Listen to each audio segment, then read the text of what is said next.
Hello, I'm JC and welcome to the Arsenal box. I hope you're doing well. Today I break down and analyse the 0-0 draw between Brighton and Arsenal, a very tough fixture to say the least. Are we lucky to walk away with a point? Should we be happy or disappointed after winning 3 games on the bounce in the Premier League? Well, I'll be breaking it all down with player stats, heat maps, comparisons, you name it, I've got you covered. So if you do go on to enjoy today's video, hit that like button. If you're new around here, subscribe, and let's waste no more time at all and jump straight into things. Kicking off with the starting 11 and formation that Arteta opted with. Did he get it right?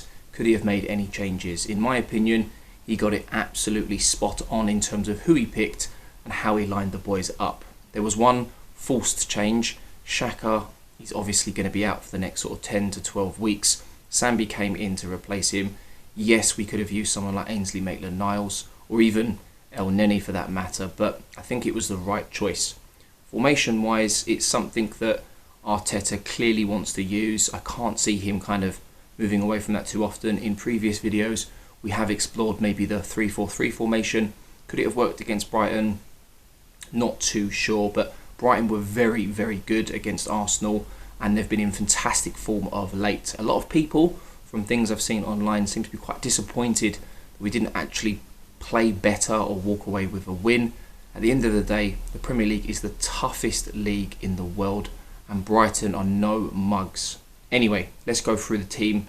Let's have a quick chat about what I think of each player.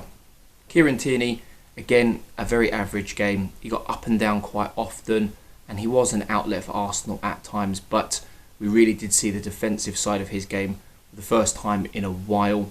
Tomiyasu at right back. It was really the first game he's been seriously tested. I know he's come up against the likes of Son recently, who's a very, very, very good player, but it felt like Cucurella had really got the better of him at times. Really, really tough. I know it was away from home. Weather conditions didn't help. I'm not making excuses, but this is going to be a big, big learn for him and the rest of the team. Ben White and Gabriel, centre-back pairing again. The more these two play together, the better they're going to be over time. And they were probably two of the better players from this particular fixture. Ben White obviously playing against his old side, so you'd like to think that he's somewhat familiar with these players. Aaron Ramsdale, wow, just wow. So many people slated him before he'd even pulled on an Arsenal shirt, and in recent fixtures, he's pulled out the bag some absolutely world-class saves, and there's one right towards the end of the game where if he doesn't come off his line and intercept that ball, Mopé's pretty much got a tap in and we lose the game 1-0.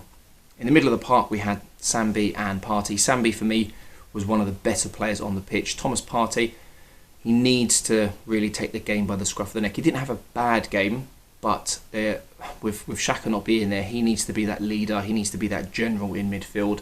There were occasions where there were misplaced passes. He didn't have the worst game in the world.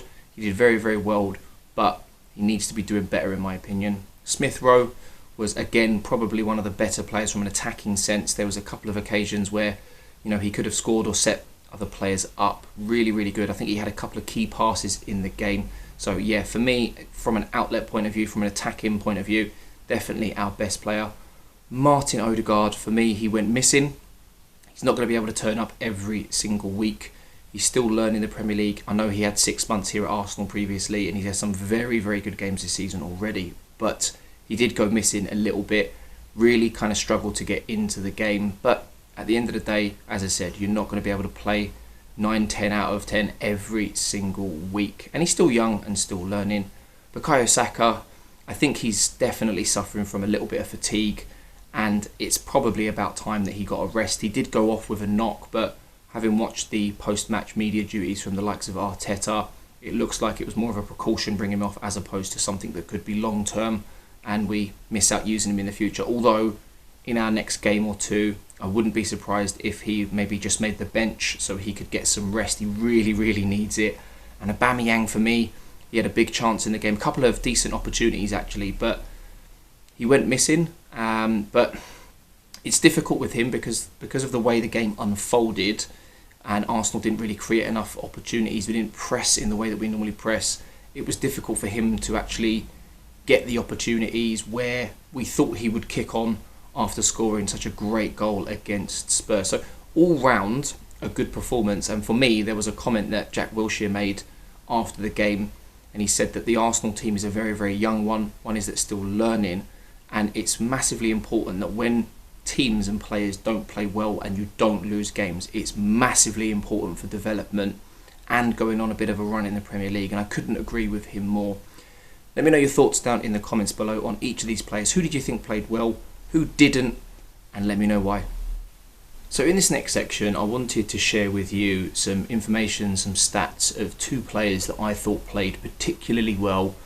Two players that stood out from the sort of 11 plus the substitutes that eventually came on. And it's really, really important to me that we got a draw, a 0-0 draw in a game where we weren't very, very good, and we conceded quite a few shots. Not many on target, but we allowed Brighton to create, a good amount of opportunities where maybe if we played against better opposition, some of those chances would have been converted into goals. But these two boys that you can see on screen now, Sambi Lokonga and Ben White, for me, from a defensive point of view, they played very, very well. Starting off with Sambi, you can see here on his heat map, very much situated to the left-hand side. And we know that when Xhaka plays, partner in Partey, he plays in a very, very similar role. He kind of slots into that left-back position when we're in possession and pushing forwards.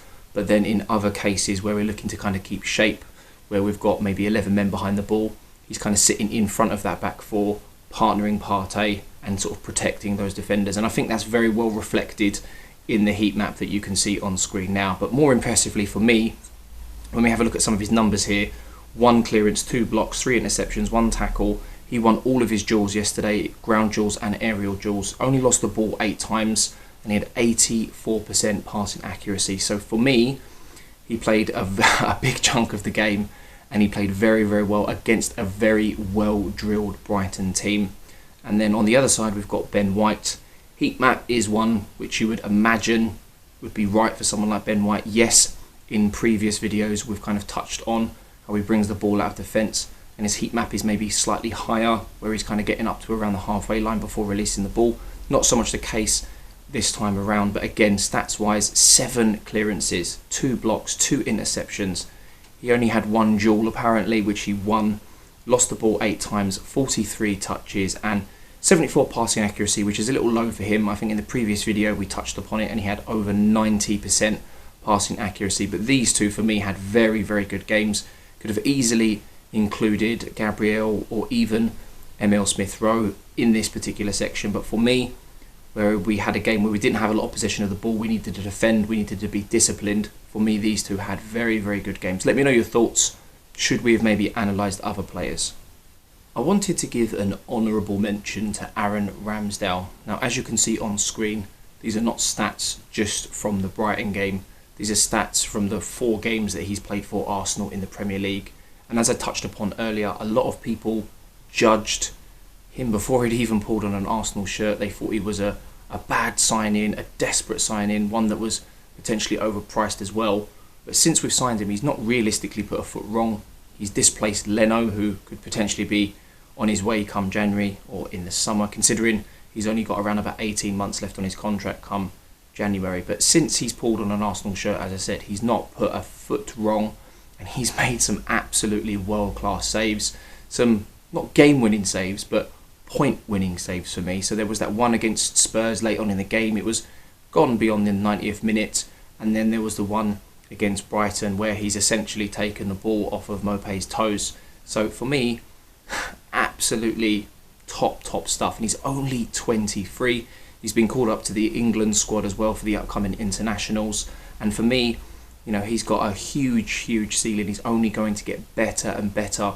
In those 4 games, he's managed to keep 3 clean sheets, only conceding 1 goal in the process. He's made 9 big saves and only faced 10 shots. So he's got a 90% success rate in that sense. Passing, he's very, very good with the ball at his feet. We know that far better than Leno. I was a little bit shocked at his success rate at only 59%, or call it 60 for argument's sake. I thought it might have been a little bit higher, but we've immediately seen the impact in being able to play the ball out and around at the back very, very confidently. But as I said, I wanted to give a massive honourable mention to Aaron Ramsdale, who could have easily have been man of the match against Brighton. Other players could have included Lokonga, Smith Rowe, some very, very good performances. But for me, this guy doesn't get talked about enough. He's a fan favourite already, and he's very, very passionate about the club. So I'm really keen to see what his numbers look like come the end of the season and whether or not he might be part of that England squad over the summer. Match stats for this report are certainly an interesting one. In the past, I've always said that it doesn't always necessarily tell the story of how a game unfolded, but in this case, I think it really does, and you'd be very, very shocked if you learnt that Brighton didn't manage to bag themselves a goal in this game. It just goes to show how much passion, determination, and how much we dug in this game to grind out a 0-0. So if we have a look at some of these stats very, very quickly, Brighton had 58% possession. I'm not shocked by that, having watched the game. It certainly felt like they dominated. 21 shots in total, but only 2 on target. Now, this is something that has worried a lot of Brighton fans. I think they've totaled somewhere in the region of around about 55-60 shots now in their last 3 games, which is fantastic. It's showing that they're creating chances. If they could just find a striker who could score a few more goals, then just maybe they could be a much, much better side. But generally speaking, across the board, if we have a look at the stats here, we won't go through them all. Yes, Arsenal were very much dominated and lucky, potentially. I don't know if that's the right way to put it, if you want to look at it as being lucky or maybe Arsenal really digging deep. But to walk away with a 0-0.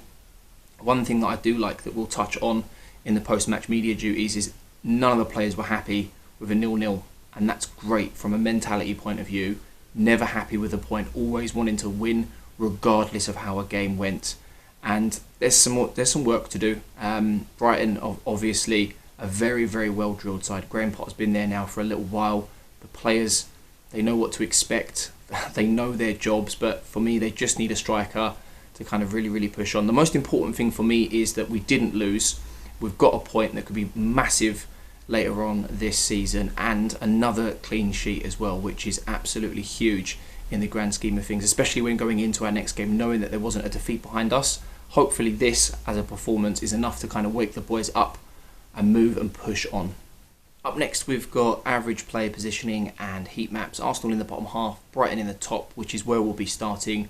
Brighton, as they were at home, definitely the busier of the 2 heat maps. Very much wide, and we know that they like to whip those balls in from out wide. A very physical, tall side, and if we have a look at their average positioning, 3 centre-backs in there, allowing their full-backs to kind of push on and double up out wide, creating those overloads. And at times Arsenal did struggle. They had a lot of corners as well. Quite a few of those were actually won. I'm surprised that their 2 centre-backs didn't get more shots on target and really kind of worry Ramsdale. There was one occasion where I thought Ramsdale would probably get a free kick. He was absolutely clattered, and the few seconds that followed, it looked like he was knocked out.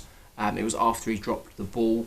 Very, very surprised it wasn't a free kick, but it is what it is. Maybe if it had gone in, it would have been reviewed by VAR. But having a look at the average position, and as I said, very much typical of a Brighton side in the way that Graham Potter likes to line them up. Arsenal, on the other hand, very much situated in our own half. Didn't really create too much going forward, limited to maybe the counter-attack. And if we have a look at where our deep red is compared to Brighton's, in fact, if we look at our attacking half, it's very much blue, not even green. So it just goes to show how often we got forward.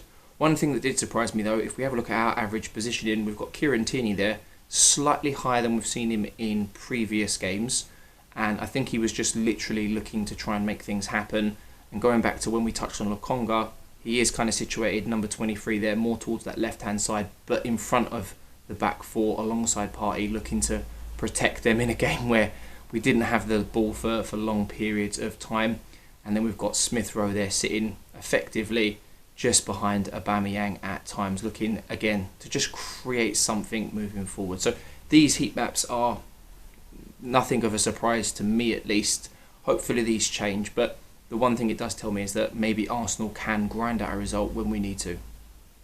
Post-match media duties, and I've got a couple of quotes here on screen from Arteta and Tomiyasu. There is far more for you to read into if you want, all of which available on the Arsenal website. But one thing that I did like, the reason I've picked this particular quote from Arteta is because I felt like it was very, very honest. He thinks it's a point gained, and he felt the boys, defended very, very well, especially in the last sort of 15 to 20 minutes. And he goes on to even say that he didn't feel like we were in control of the game. So very, very honest from Arteta. Be interesting to see how the boys take that and what he says to them, and what he said to them even. But more importantly, or impressively should I say, is that mentality from Tomiyasu. And to be fair, Arteta did second this during the interview as well. I'm not sure if he was aware of what Tomiyasu had said or was planning to say, but effectively he wasn't happy with the result, and that's great. I love that mentality where if we don't win, it's not good enough, it's not acceptable. That's the way we want to go into every single game, and I hope that mentality has spread amongst the players and throughout the squad. It's never ever good enough. Nothing is ever good enough. You always want to do better. You always want to play better. So, as I said, go over to the Arsenal website. Some really, really good quotes from both Arteta and Tomiyasu, but I love these two. Let me know your thoughts down in the comments below. So that's going to wrap things up for this episode of the Arsenal Box. I do hope you have enjoyed. Hit the like button if you have. Subscribe if you're new around here. It's going to be a little while before we have another episode on the channel, as Arsenal don't play until the 18th of October. We've got Crystal Palace, so we get to welcome Vieira back to the Arsenal.